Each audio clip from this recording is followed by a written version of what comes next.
kings built temples to demonstrate their devotion to God and their power and wealth. It is not surprising that when they attacked one another's kingdom, they often targeted their buildings. यानी कि राजाओं ने जो मंदिरों का निर्माण किया था वो ये प्रमाण देते थे या ये सिद्ध करते थे कि उनका भगवान के प्रति कितना श्रद्धा का भाव है, और वो इसके साथ साथ अपनी शक्ति और अपने धन का भी प्रभाव दिखाते थे। ये हमारे लिए आश्चर्यचकित नहीं होगा कि वो जब भी किसी राज्य पर आक्रमण करते थे, अटैक करते थे, तो उनका सीधा निशाना किस पे हुआ करता था? वहाँ की महंगी इमारतों पर। In the early 9th century, when the Pandyan king Sri Vallabh invaded Sri Lanka, यानी कि 9वीं शताब्दी में जब पांड्यन के जो किंग थे, राजा थे श्री वल्लभ, उन्होंने आक्रमण किया था श्रीलंका पर एंड डिफीटेड द किंग, और उन्होंने उसको पराजित भी किया। कौन सा राजा था उस समय श्रीलंका में? सेन फर्स्ट, यानी कि सेन प्रथम। The Buddhist monk and the chronicle धम्मकीर्ति noted, यानी कि उस समय जो बौद्ध भिक्षु इतिहासकार था धम्मकीर्ति, उन्होंने लिखा था he removed all the valuables, कि वो ले गया था अपने साथ बहुमूल्य वस्तु।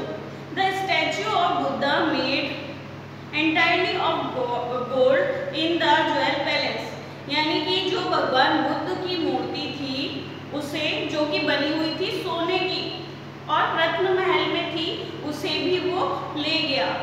And the golden images in the various monasteries all these he sites, और भी जो कई तरह की तस्वीरें थी जो कि सोने की बनी हुई थी, उन्हें भी वो विभिन्न मठों से ले गया, जब्त कर लिया। The blow to be pride of the Sinhali ruler had to be evoked, and the next Sinhali ruler, Sen II, ordered his general to invade Madurai, the capital of the Pandyas।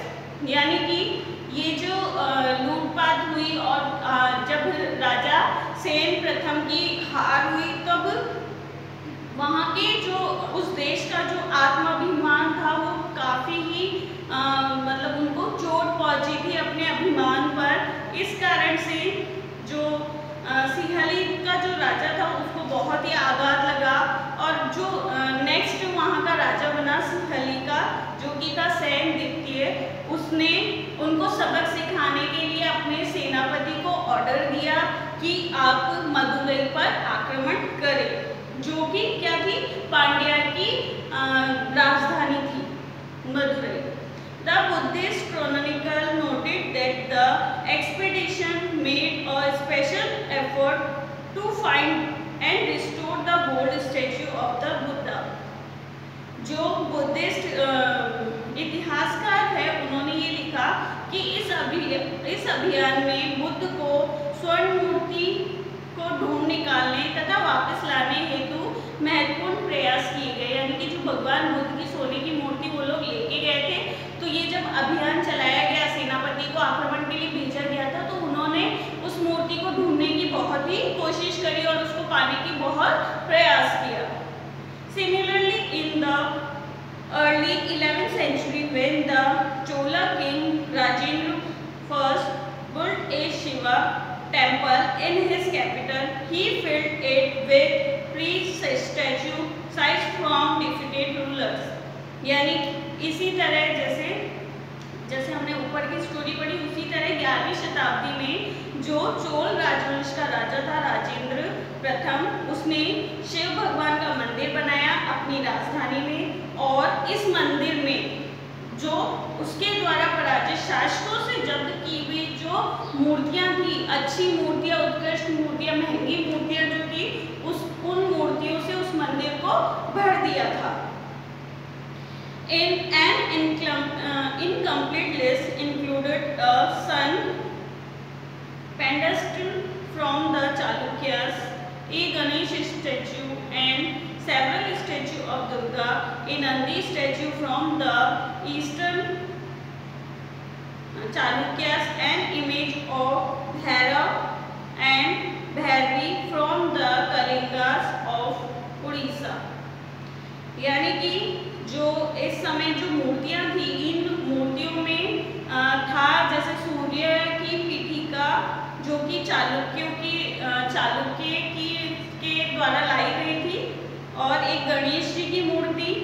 इसके साथ साथ दुर्गा और नंदी, इनकी भी कई मूर्तियां लाई गई थी पूर्वी चालुक्य के द्वारा। एन इमेज ऑफ भैरवा, एक जो मूर्ति है वो भी भैरव की है, जो कि शिव जी का ही रूप माना जाता है।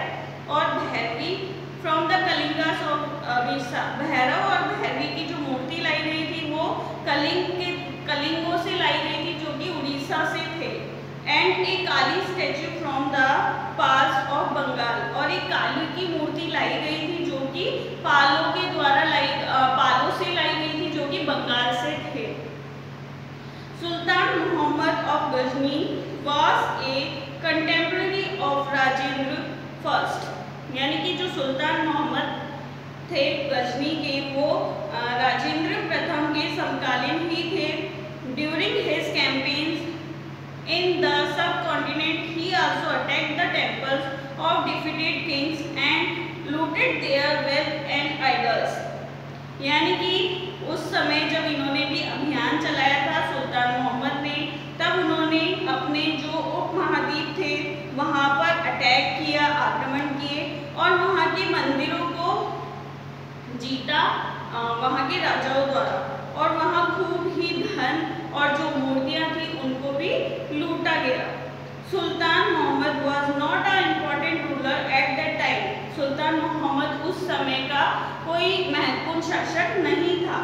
बट बाय डिस्ट्रॉइंग टेम्पल, लेकिन मंदिरों को नष्ट करने के कारण, specially the one at Somnath, he tried to win credit as a great hero of इस्लाम। लेकिन उसने क्या किया था, जब वो दूसरे राज्यों पर आक्रमण किया और वहाँ जीता, तो उसने वहाँ के मंदिरों को तोड़ना शुरू कर दिया, वहाँ के मंदिरों को नष्ट करना शुरू कर दिया।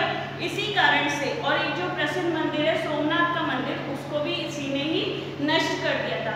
मंदिरों के नष्ट करने के कारण ये इस्लाम धर्म का हीरो कहलाने लगा। In the political culture of the Middle Ages, most rulers displayed their political might be military success by attacking and looting the places of worship of defeated rulers।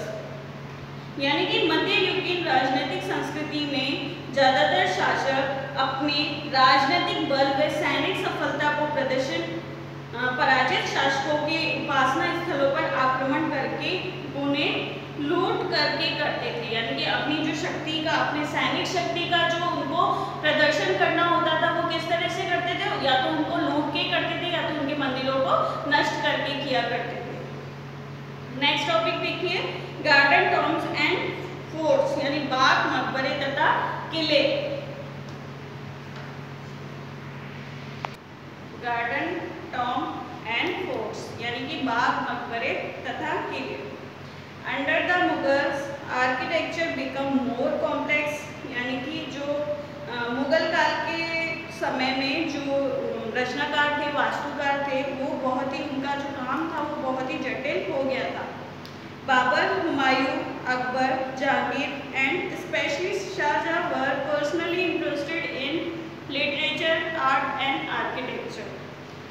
जो मुगल काल के राजा थे, जैसे कि बाबर, हुमायूं, अकबर, जहांगीर और स्पेशली जो थे शाहजहां, वो पर्सनली इंटरेस्टेड थे, उनका इंटरेस्ट था साहित्य, कला और वास्तुकला में। इन हिज ऑटोबायोग्राफी, उनकी जो आत्मकथा है, Babur describe his interest in planning and laying out formal gardens, यानी कि उनकी जो आत्मकथा है उसमें बाबर के द्वारा बताया गया है कि उन्हें योजना बनाने व जो बाग बनाने की में अपनी रुचि, उनकी बहुत रुचि थी, उन्होंने इसका वर्णन किया है। Placed with in rectangular wallet enclosure and divided into 4 quarters bye artificial channels, यानी कि वह योजना बनाने और अपनी रुचि का वर्णन उन्होंने अपनी आत्मकथा में किया है। अक्सर ये बाग दीवारों से घिरे हुए होते थे और औपचारिक बागों की योजनाओं और उनके बनाने का खाका तैयार किया जाता था, यानी उसका स्ट्रक्चर बनाया जाता था। पहले तैयार करने में बाबर ने अपनी रुचि का वर्णन किया है। These gardens were called Charbagh 4 gardens because of their systematical division into quarters। यानी कि ये जो बाग होते थे वो 4 भागों में बटे हुए होते थे, इसलिए इन्हें 4 बाग कहा जाता था। इनके आकार के कारण इसे 4 बाग कहा जाता था। Beginning with Akbar, some of the most beautiful 4 Bagh were constructed by Jahangir and Shahjahan in Kashmir, Agra and Delhi। ये जो चालू किया गया था बाबर ने, बाबर के बाद अकबर ने भी 4 बागों का निर्माण कराया था और जहांगीर ने भी अपने समय में 4 बाग का निर्माण किया था। शाहजहां ने भी 4 बाग का निर्माण कराया। शाहजहां ने कश्मीर, आगरा और दिल्ली में 4 बाग का निर्माण करवाया था। There were several important architectural innovation during Akbar's reign, यानी कि जो बहुत ही महत्वपूर्ण कलात्मक नवाचार हुए किसके समय में, अकबर के समय में।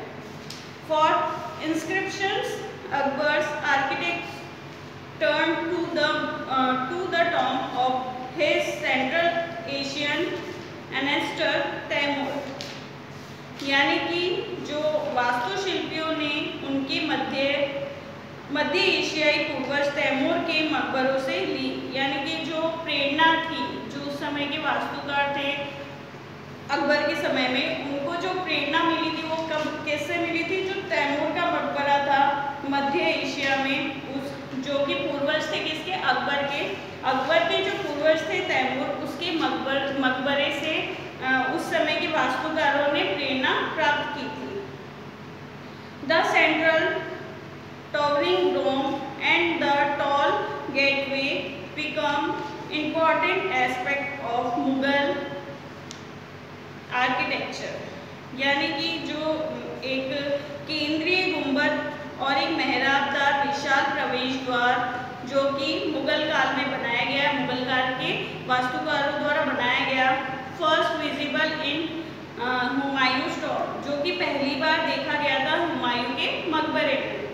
The tomb was placed in the center of a huge formal charbagh and built into traditional known as 8 paradises and Hasht Vishisht, यानी कि ये जो मकबरा था, ये मकबरा एक विशाल औपचारिक चारबाग के मध्य में स्थित था, जो कि वहाँ की परंपरा को दर्शाता है और इसको कहा जाता है 8 स्वर्गों या Hasht विहिष्ट।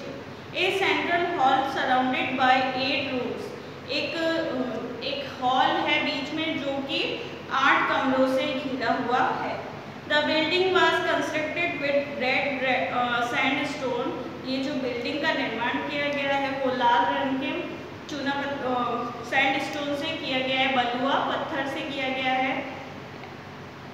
Aged with white marble, और इसमें सफ़ेद पत्थरों का भी प्रयोग किया गया है। इसकी जो 4 दीवारी की गई है वो वाइट मार्बल से की गई है।